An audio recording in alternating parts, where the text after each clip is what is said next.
오늘 우리가 함께 나누는 하나님 말씀은 두 부분으로 나뉘어 있습니다. 첫 번째 부분은 1절에서 7절까지 말씀인데, 이 내용은 감독의 직분과 감독의 자격에 대해서 말씀을 기록하고 있습니다.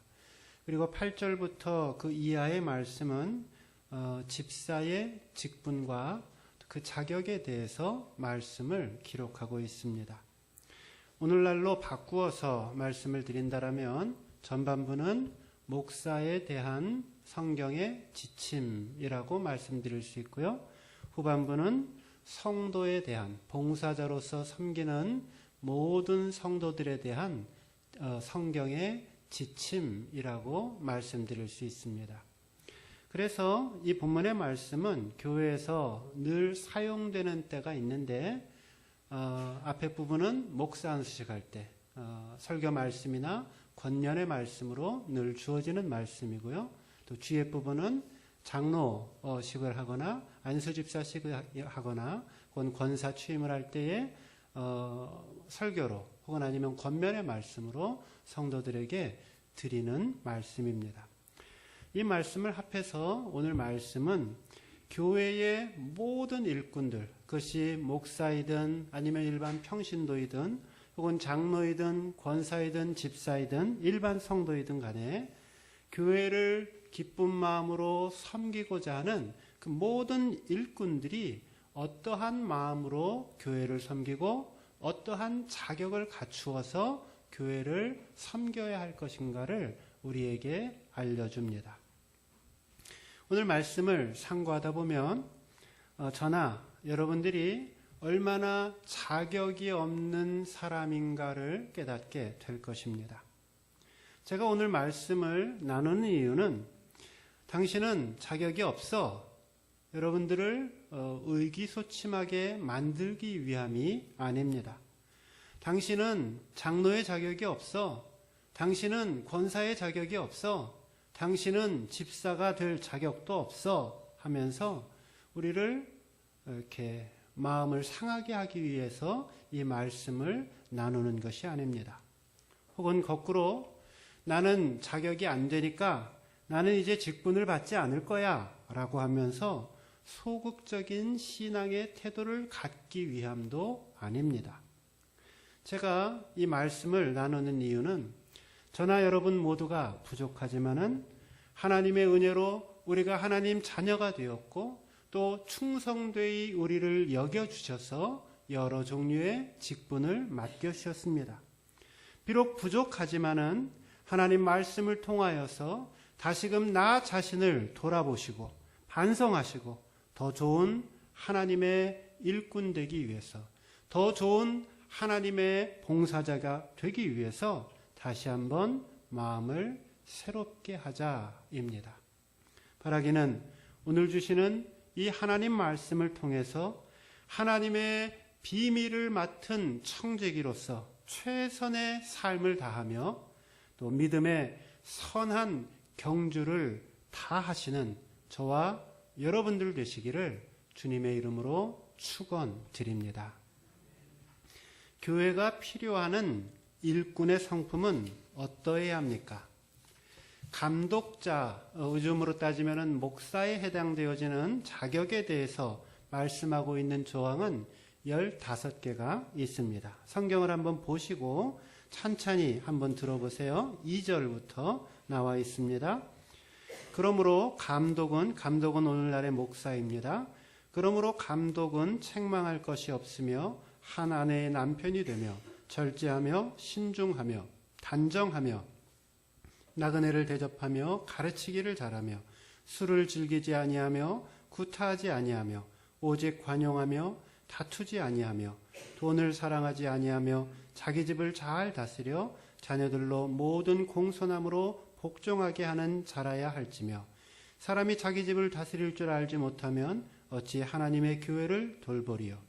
새로 입교한 자도 말지니 교만하여져서 마귀를 정죄하는 그 정죄에 빠질까 하며 또한 외인에게서도 선한 증거를 얻은 자라야 할지니 비방과 마귀의 올무에 빠질까 염려하라.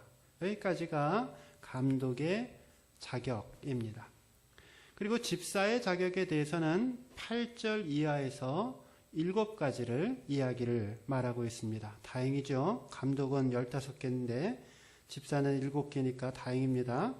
8절 이하 이와 같이 집사들도 정중하고 일구이연하지 아니하고 술에 인박이지 아니하고 더러운 일을 탐하지 아니하고 깨끗한 양심에 믿음의 비밀을 가진 자라야 할지니 이에 사람들을 먼저 시험하여 보고 그 후에 책망할 것이 없으면 집사의 직분을 받게 할 것이요. 12절 말씀도 보세요. 그리고 이 12절에 보면 집사들은 한 아내의 남편이 되어 자기의 자녀와 자기 집을 잘 다스리는 자일지니 라고 말씀합니다. 그리고 오늘 본문에는 특별히 여성 봉사자들에 대해서 요즘으로 따지면 권사나 여집사쯤에 해당되겠죠. 4가지 자격에 대해서도 이야기를 합니다. 11절 말씀 보세요. 11절 보시면 여자들도 이와 같이 정숙하고 모함하지 아니하며 절제하며 모든 일에 충성된 자라야 할지니 라고 말씀하고 있습니다. 저는 오늘 이 여러 가지의 말씀을 종합해서 하나님이 원하시는 청지기의 자세는 무엇인가 3가지로 선별하여서 요약하여 말씀드리고자 합니다. 하나님의 원하시는 일꾼 첫째, 봉사자는 존경할 만한 성품과 인격을 가져야 한다 입니다. 한번 따라해 보세요. 존경할 만한 성품과 인격을 갖추자. 하나님의 일꾼 되어지는 사람들, 하나님의 일을 감당하고자 하는 사람들, 그들은 스스로 존경할 만한 성품이 되어지고 사람들에게 존경할 만한 인품으로 나타낼 수 있는 인격을 갖춘 자여야 합니다. 집사의 직분을 설명함에 있어서 남자와 여자를 막론하고 우선 직분자는 제일 먼저 정중하라 라는 말이 있습니다. 한번 8절 보세요. 8절에 보면은 정중하라 라는 말이 있고요. 또 11절에 보면 여기는 같은 헬라어 단어인데 정숙하라 라는 말로 쓰여져 있습니다. 이 말이 옛날 성경에는 우리가 요 전에 가졌던 우리가 갖고 있는 성경은 남자나 여자나 모두 단정하고 라는 말로 번역되어져 있습니다. 이 동일한 말 단정이라고 하는 이 말은 옷 매무새나 혹은 차림이 깨끗하고 단아하는 것을 가리키는 말이 아닙니다. 오히려 이 말은 한 사람의 인품이나 그 사람됨을 전체적으로 나타내고 있는 말입니다. 즉 이 말을 오늘날 말로 바꾸어 말한다라면은 존경할 만하고 라는 뜻입니다. 교회의 봉사자는 무엇보다도 존경할 만한 성품의 소유자가 되어야 합니다. 어떻게 우리는 존경할 만한 성품의 소유자가 될 수가 있겠는가? 본문은 이 존경받을 만한다 라고 하는 이 말과 자기 통제라고 하는 말을 서로 연결을 시킵니다. 존경할 만한 인품의 소유자가 되기 위해서는 자신을 통제할 줄 아는, 자신을 잘 다스릴 줄 아는 성품이 되어야 한다 말씀합니다. 오늘 말씀에서 계속적으로 강조되는 것이 있는데 그것은 절제 혹은 근신이라고 하는 표현입니다. 절제라는 말, 이 말은 헬라어로 네파리온이라는 것인데 그것은 마음속에 나쁜 감정이 생겼을 때 또 나쁜 행동을 하고자 할 때 그것을 억제하는 태도, 이것을 이야기를 할 때 절제라고 이야기를 합니다. 한마디로 자신의 마음과 자신의 행동을 다스릴 줄 아는 그러한 성품을 말합니다. 여러분, 직분을 가졌다라고 해서 자동적으로 존경을 받는 것이 아닙니다.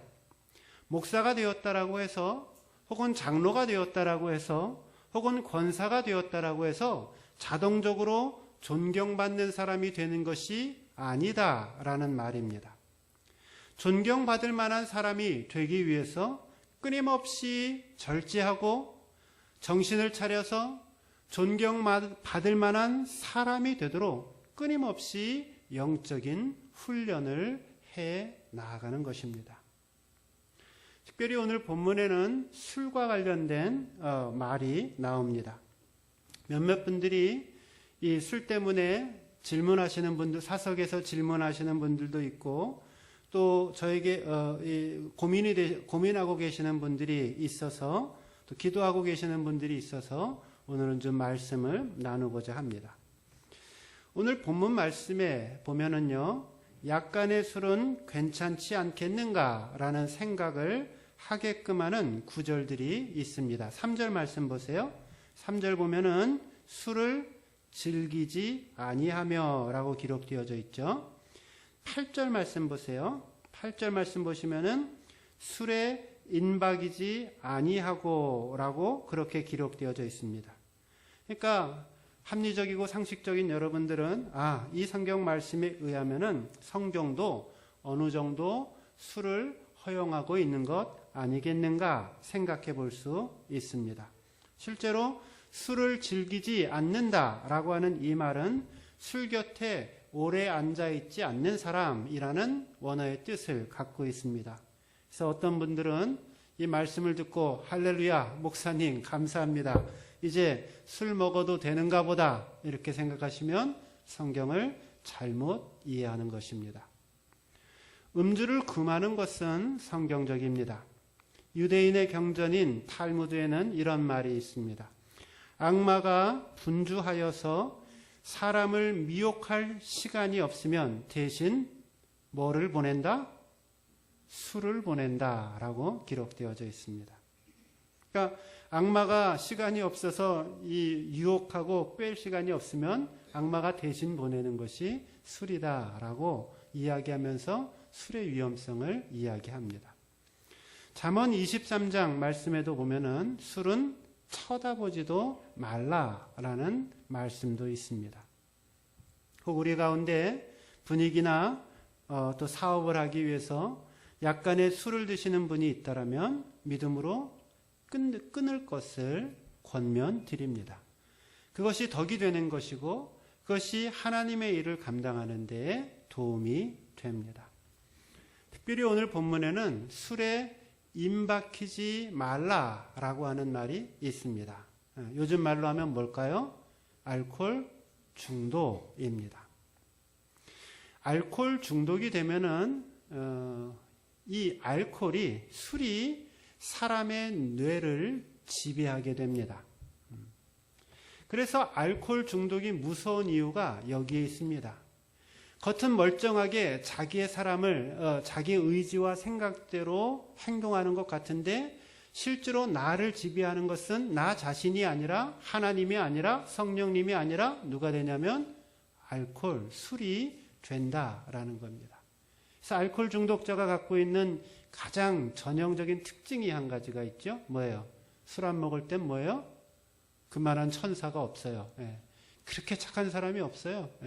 근데 술만 들어가면 갑자기 난폭해지고 자기 자신을 자기가 통제 못하고 본인도 괴롭게 하고 주변 사람도 괴롭게 한단 말이에요.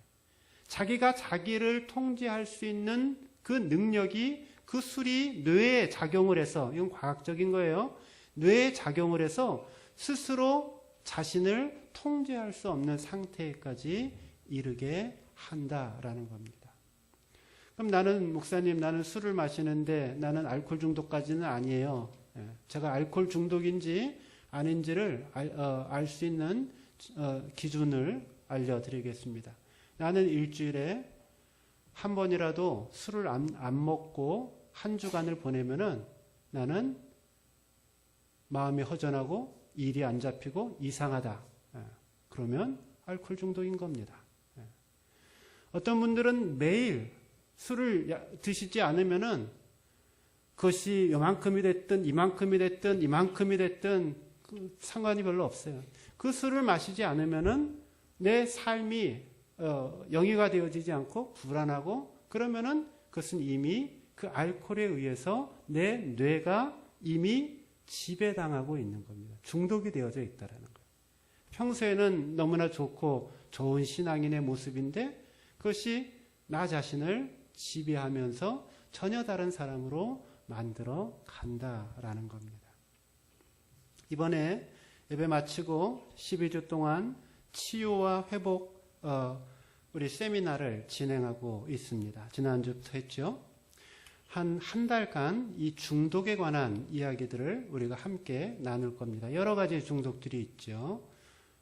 금방 얘기했던 술 혹은 담배 혹은 아니면은 인터넷, 유튜브 혹은 게임 혹은 노름 혹은 등등 여러 가지 많은 우리가 스스로 제어할 수 없는 상태로 내 삶을 속에 들어와서 내 삶을 내 의지와 상관없이 지배하고 있는 많은 것들, 이것들을 우리가 성경적으로 어떻게 해결하고 극복해 나아갈 것인가, 이런 부분들을 우리가 다루게 될 것입니다. 이번 기회에 내 안에 하나님이 기뻐하시지 않는, 덕스럽지 않는 그런 삶의 모든 영역들을 다 주님 앞에 내려놓고 하나님 앞에서 온전히 회복되는 역사가 있기를 바랍니다. 바라기는 삶의 열에 모여서 절제하고 다스려지고 성령님에 의해서 통제되는 인격이 되어서 모든 사람들에게 존경을 받을 수 있는 그런 멋있는 인격의 소유자들이 될 수 있기를 주님의 이름으로 축원드립니다. 두 번째로, 봉사자는 언어 생활에 승리해야 합니다. 한번 따라해 보세요. 언어 생활에 승리하는 사람이 되자. 네. 제가 오늘 특별히 강조하고 싶은 말이 이 하나님의 일꾼 되고자 하는 사람들, 하나님 앞에 봉사자로서 쓰임받기를 원하는 사람들이 반드시 갖추어야 될 것이 뭐냐면 말에 은혜가 넘쳐야 한다라는 겁니다. 집사의 자격을 다루는 8절 말씀 보시면은 집사들은 일구이연을 하지 않아야 한다라는 말이 있죠. 그리고 여성 봉사자들에 대한 말을 이야기를 하면서 옛날 성경에는 참소치 말며 그랬고요. 요즘 성경, 우리가 지금 쓰고 있는 성경에는 모함하지 말며라는 당부의 말을 함으로써 교회를 섬기는 모든 주의 일꾼들은 언어 생활에 반드시 주의를 기울일 것을 말씀하고 있습니다. 사람이 가장 쉽게 그리고 가장 많이 실수와 죄를 범하는 그것은 우리의 입술입니다. 그래서 성경은 말하기를 야고보서 3장 2절에 우리가 다 실수가 많지만 만약 말에 실수가 없는 사람이 되면 곧 온전한 사람이 된다라고 이야기하고 있습니다. 하나님의 일꾼들, 주님 앞에 봉사하고 하나님 앞에 영광을 돌리고자 하는 사람들, 그들은 일구이연을 하지 않아야 합니다. 한 입으로 두 말을 하지 않는 것이지요. 한 곳에서 한 말과 다른 곳에서 하는 말이 서로 다르면은 안 된다라는 것입니다. 앞에서는 이렇게 하고 뒤에서는 저렇게 말하는 사람들은 문제를 일으킬 소지가 다분합니다. 그러므로 하나님을 섬기는 봉사자들은 말에 신뢰가 있어야 합니다. 모함하지 말라. 여성들은 참소치 말며 모함하지 말며라고 이야기를 했는데, 모함이라는 말은 뭐예요? 터무니없이 다른 사람들을 비방하고 거짓된 말로 다른 사람들을 고발하고 험담하고 폄하하는 것을 말합니다. 헛되게 소문을 퍼뜨리거나 거짓으로 비방하는 것이 모함입니다. 이 모함이라고 하는 말에서, 참소, 모함이라고 하는 말에서 마귀라고 하는 말이 나왔습니다. 마귀가 뭐 하는 사람인가? 모함하는 사람이라는 거예요. 우리의 삶 속에 이 모함의 성품이 드러나고 있다면 그것은 내 영혼이 사단의 지배 아래서 노름을 당하고 있다는 것을 기억해야만 합니다. 입을 통해서 혀를 통해서 죄를 짓지 말아야 합니다. 할 말, 안 할 말을 구분해서 할 수 있어야 합니다. 어떤 말을 들었다라고 해서 바로 옮기는 것도 문제가 있습니다. 들었다라고 해서 우리가 다 이야기해야 할 필요도 없기 때문입니다. 심지어 어떤 사람은 누군가에게 이야기를 듣고서는 들은 만큼만 이야기하는 것이 아니라 듣고 난 다음에 자기의 느낌이나 자기의 생각이나 자기의 감정까지 보태어서 더 부풀려서 말하는 아주 위대한 능력의 소유자들도 있습니다. 있는 사실도 덕이 되지 않는 말은 알리지 않는 것이 맞는 것인데 없는 말까지 지어내는 사람들도 있습니다. 이런 일로 인해서 교회 공동체가 상처를 받고 영혼들이 시험을 받는 경우가 많이 생겨납니다. 교회 직분자들은 잘못된 언어 생활을 고치는 것이 직분에 충성하는 첫 번째 관문입니다. 말을 고쳐야 합니다. 내 입에서 축복이 나아가야 합니다. 어떤 사람들은 한평생 동안 이것을 고치지 못해서 이 언어 생활의 관문을 통과하지 못하고 그 자리에 주저앉아서 하나님 앞에 쓰임받지 못하는 경우가 있습니다. 말을 고쳐야 합니다. 교회의 모든 섬김은 언어적인 섬김에서부터 시작이 됩니다. 그러기에 언어 생활이 병이 든 사람들, 말이 병든 사람들, 그들은 교회 일을 결코 잘 할 수가 없습니다. 의도적으로 어찌하든지 좋은 말을 하려고 하고 어찌하든지 격려하는 말을 하려고 하고 어찌하든지 긍정적인 말을 할 때에 하나님께 쓰임받을 수가 있습니다. 요즘 텔레비에 많이 회자되는 사람 중에 김형석 교수라는 분이 있습니다. 여러분 텔레비 같은 데 보신 적이 있나요? 네. 이분은 연세대 철학과 교수로서 오랫동안 일을 하셨고 은퇴를 하셨고 제가 이분의 책을 20대 초반에 읽었으니까 옛날부터 유명했던 사람이에요. 그리고 이분은 한국 근대 한국 철학의 아버지 같은 사람입니다. 그래서 철학에 거의 기초를 놓은 사람 중에 한 사람이고 지금 나이가 작년이 97세인가 아마 그러셨을 거예요. 몇 세요? 99세? 예, 만으로 97세예요. 그래서 우리나라는 한 2년 정도가 더 빠르죠. 예, 그 실제 나이보다.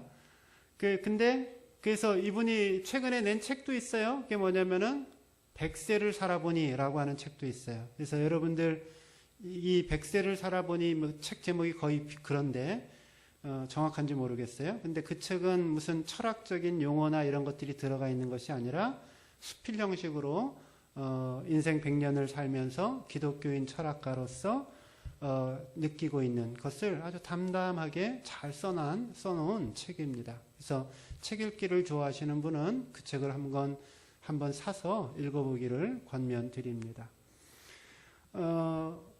이분이 여러 쓴 글 중에 이 말에 대해서 이런 이야기를 써놓았습니다. 한번 들어보세요. 저는 이분이 참 훌륭한 분이라고 생각을 해요. 그래서 우리 어른들 중에 나이 드신 분 중에 내가 사는 시대에 이렇게 훌륭한 분을 선생님으로 모시고 살고 있구나라고 하는 것 때문에 행복감을 느낄 정도로 굉장히 훌륭하신 분이십니다. 이분이 쓴 글 중에 이런 글이 있습니다. 들어보세요. 많은 사람들 중에는 반드시 삼가야 할 사람이 있다. 언제든지 타인의 약점과 단점을 말하기 좋아하는 사람. 어떤 사람의 비밀을 발견함으로 쾌감을 느끼는 사람은 대개가 좋은 사람이 아니다. 자기 동료나 부하들 가운데 공연히 다른 사람의 약점과 단점을 즐거이 보고해 오는 사람이 있다면 그 사람은 별로 좋지 못한 사람이라고 단정 지어도 좋다. 우리가 그런 사람이 되어서는 안 되겠지만 그런 사람을 가까이 할 필요도 거의 없다. 이런 인물을 신변에 두거나 비서로 쓰는 사람은 반드시 해를 입으며 실패를 초래하게 된다.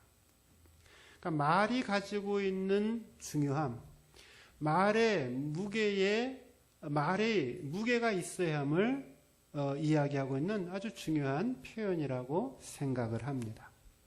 일구이연이나 또 다른 사람들에 대해 참소하는 것은 자신의 인격과 또 타인의 영혼을 더러운 오물 속에 몰아넣게 하고 거룩한 주님의 교회를 병들게 만듭니다. 그러므로 엄격하게 말을 하면 이 말에 실패하고 있는 사람들은 직분자의 자격에서 벗어난 사람들입니다. 사랑하는 성도 여러분, 말에 무게를 더하십시오. 말이 신뢰해야 할 만해야지 사람들에게 존경을 받을 수가 있습니다. 바라기는 저와 여러분 모두가 언어 생활에 승리하여서 내 입술의 모든 부정적이고 남을 험담하는 말을 벗어버리고 어찌하든지 좋은 것을 보는 눈을 가지시고 좋은 것을 느끼는 마음을 가지시고 긍정적인 말을 하는 축복의 입술이 되어서 참된 하나님의 일꾼 되시기를 주님의 이름으로 축원드립니다. 세 번째, 봉사자는 가정과 사회생활에 모범을 보여야 합니다. 한번 따라해 보세요. 가정과 사회생활에 모범을 보이자. 네. 바울은 오늘 교회 봉사자들의 자격을 이야기하면서 특별히 가정생활에 모범을 보일 것을 요구하고 있습니다. 2절 말씀 보세요. 2절에 보면 그러므로 감독은 책망할 것이 없으며 한 아내의 남편이 되며 기록되어져 있죠. 4절과 5절 보세요. 자기 집을 잘 다스려 자녀들로 모든 공손함으로 복종하게 하는 자라야 할지며 사람이 자기 집을 다스릴 줄 알지 못하면 어찌 하나님의 교회를 돌아보리요. 12절 집사들은 한 아내의 남편이 되어 자녀와 자기 집을 잘 다스리는 자일지니 기록하고 있습니다. 우리는 쉽게 생각하기를 교회 봉사하는 것과 하나님의 일하는 것과 가정생활이 무슨 큰 상관이 있겠는가 생각을 합니다. 근데 성경은 그것이 매우 밀접한 관계가 있다라고 말씀합니다. 직분자는 가정생활을 지혜롭게 잘 감당하는 사람이어야 하고 그 가정이 타의 모범이 될 만해야 합니다. 무엇보다도 부부관계가 좋아야 합니다. 본문에서 한 아내의 남편이 된다라고 하는 이 표현은 원문상의 의미는 한 여자의 남자라는 뜻입니다. 즉 자신의 아내에게 충실한 사람, 성적으로 도덕성을 유지하고 있는 사람을 가리키고 있는 말입니다. 또 자녀들을 신앙적으로 잘 양육해야 한다라고 말합니다. 4절에 보면 자기 집을 잘 다스린다라는 말이 있죠. 여기 다스린다, 프로이스테미라는 말인데요. 이것은 앞장선다라고 하는 말입니다. 즉 다스린다, 자기의 집을 다스린다라고 하는 이 말은 내가 이 집의 왕이 되어서 주인이 되어서 군림한다 그런 뜻이 아니라 앞장선다, 뭐예요? 섬김으로 모범을 보인다라는 뜻입니다. 다스린다라고 하는 말은 무엇이냐면 앞서 걸어가는 거예요. 모범을 보이는 거야. 얘들아, 내가 이렇게 살았으니 너희들 내 뒤를 이렇게 따라오렴 하는 것이 뭐라고요? 다스린다라고 하는 말입니다. 모든 일에 자녀들의 모범이 될 때에 자녀들은 신뢰를 가지고 그 부모를 공경하는 것입니다. 또한 자녀들이 신앙으로 양육되어지는 데 있어서도 그 품위를 잃지 않고 자녀들을 신앙 가운데로 이끌어가는 모범을 보이는 것입니다.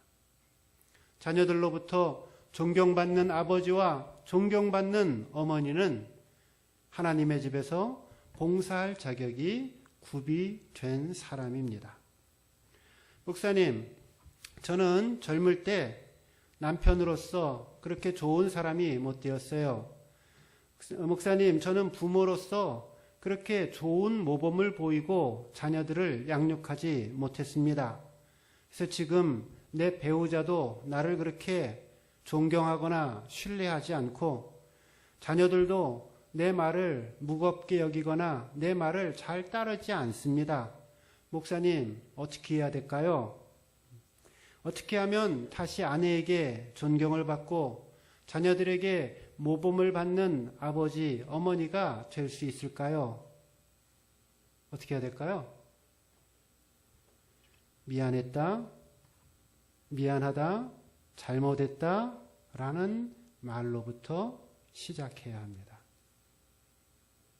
마음을 담아서 내가 남편의 역할을 잘 못하고 아내의 역할을 잘 못하고 아버지의 역할, 어머니의 역할을 온전히 하지 못한 것에 대해서 진실된 마음으로 용서를 구하는 데서부터 가정의 회복은 시작이 되는 것입니다.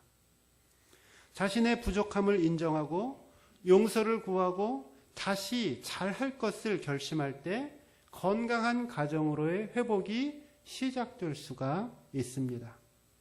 부모는 완벽한 존재가 아닙니다. 얼마든지 잘못 판단하고 잘못 행동할 수가 있습니다. 그때 내가 잘못했다라고 용기 있게 말할 수 있어야 합니다. 부모에 대한 이야기는 이따 오후 시간에 다시 나오니까 여기까지 할게요. 가정의 성공자가 되어지는 사람들이 교회의 섬김의 성공자가 될 수가 있습니다.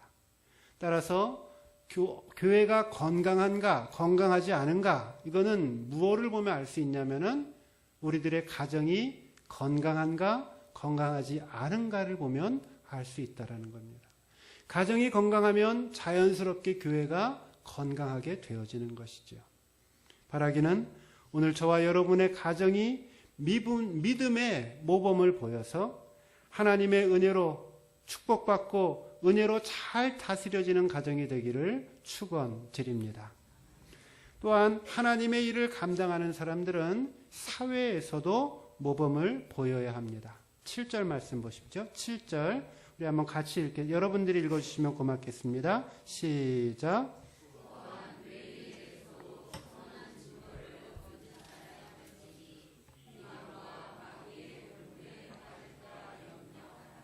하나님의 일꾼들이 가져야 될 또 다른 중요한 것은 뭐냐면은 외인들, 예수 믿지 않는 사람들을 가리키는 거예요. 예수 믿지 않는 사람들한테 선한 증거가 있는 사람들이어야 한다라는 거죠. 교회 안에서만 존경을 받고 교회 안에서만 인정을 받는 것이 아니라 사회에서, 가정에서, 직장에서, 삶의 터전 속에서 존경을 받아야 한다라는 겁니다. 참 믿음의 사람이라면 교회 안에서뿐만이 아니라 교회 아닌 다른 곳에서 존경을 받게 되어 있습니다. 저는 이게 굉장히 중요하다라고 생각을 해요. 왜 그러냐면 한번 생각을 해보세요.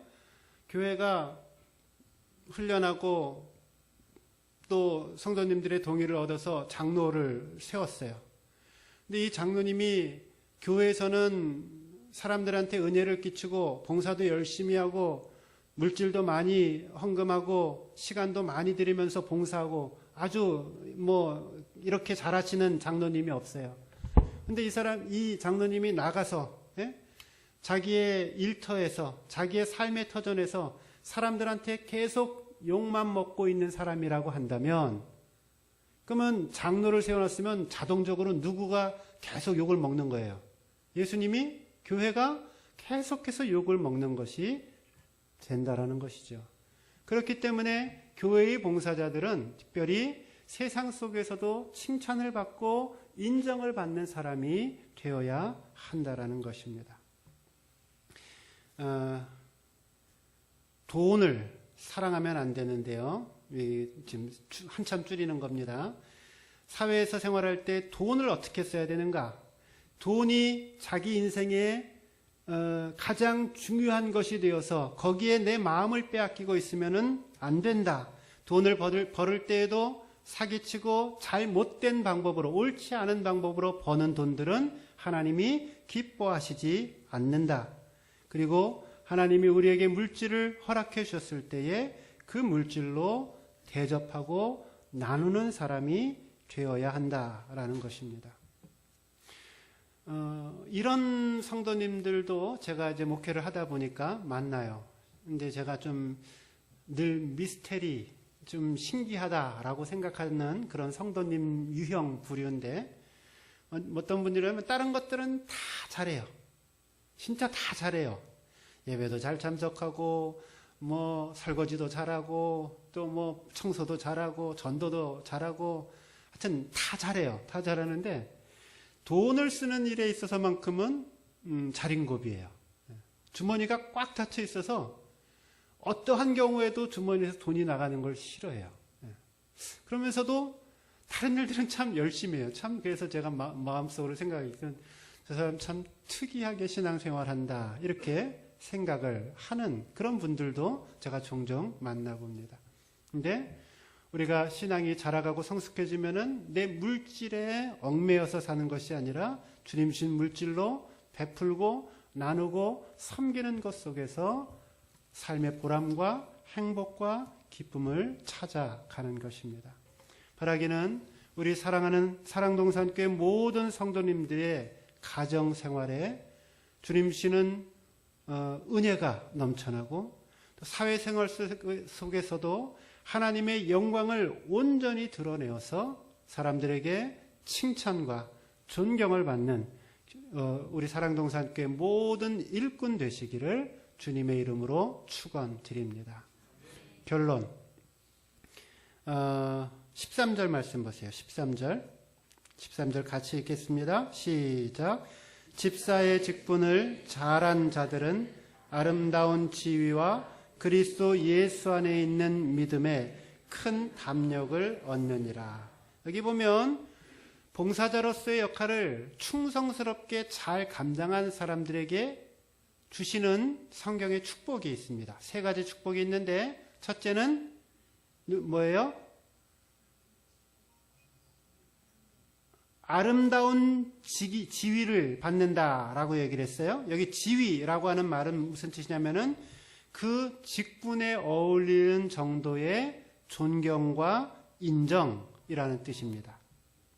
그러니까 직분을 잘 감당하면 제일 먼저 어떤 인정을 받게 되어지냐면 본인이 속해 있는 공동체 안에서 사람들로부터 인정을 받는다라는 것이죠. 그리고 또한 이 세상에서의 삶을 다 마친 다음에 하나님 앞에 서게 되었을 때에 영광스러운 지위를 얻게 된다 말씀합니다. 그리고 세 번째는 믿음의 담력이 생겨나게 된다라는 것이죠. 그래서 하나님 앞에 충성하고 하나님 앞에 헌신하여서 봉사할 때 그것이 나의 믿음의 경험이 되어지고 내 믿음을 더욱더 크고 풍성하게 만들어서 믿음이 더욱더 쌓여가는 축복을 경험하게 된다 말씀합니다. 기억하십시오. 하나님이 주시는 직분은 하나님이 저와 여러분을 축복하기 위한 축복의 통로입니다. 그 직분을 잘 감당할 때 하나님이 우리에게 상급도 주시고 또 우리에게 더 큰 믿음의 축복도 주십니다. 성경은 예수 믿는 사람들을 차별하지는 않지만은 그 사람들마다 하나님 앞에 받는 그 상급의 차이가 있음을 분명하게 말씀합니다. 바라기는 우리 모두가 주님께서 진정 다스리는 인격이 되어서 우리의 입술이 하나님의 영광을 드러내고 우리의 가정과 또 우리의 직장에서 존경받는 사람이 되어져 하나님 앞에 충성된 봉사자로 살아가시기를 주님의 이름으로 축원드립니다. 기도하겠습니다.